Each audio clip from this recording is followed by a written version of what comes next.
колку тоа им значи на овие дечиња, да знаат дека некој се сетил за нив за време на празниците, како функционира заводот и колку корисници има во моментов. Во продолжение гледаме. Ово утро сум во Заводот за рехабилитација на деца и младенци в Скопје, во Топанско поле, заедно со Оливера Јовановска и Иван Исцелител, кои што по повод овие предновогодишни празници собравте 50 пакетчиња, заедно вие во соработка и ги поделивте на децата кои што се згрижани токму тука. Велам добро утро до вас и накратко да слушнаме за вашата соработка. Бевме и ние дел, односно сведоци, кога ги делавте пакетчињата на децата. Ќе видат и гледачите секако дека трае ова интервју. Добро утро до вас.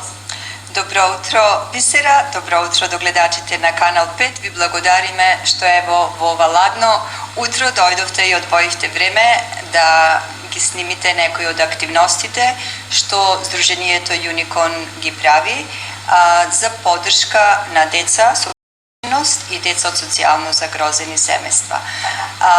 Ова донација е донирана со помош на Исцелител Иван. Ето заради тоа што ние сме невладино здружение, све што правиме, а направивме многу оваа година, правиме со своји средства, па ако некој сака да донира нешто за здружението, а ние да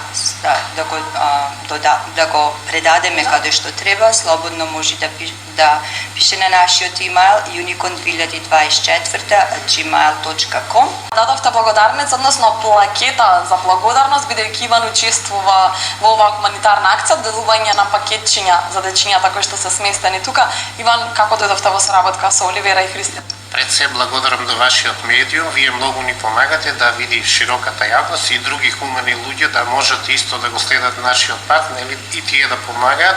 Така вели Бог, сакај го ближниот свој како себе. Луѓето треба да се помагаат, да се сакаат.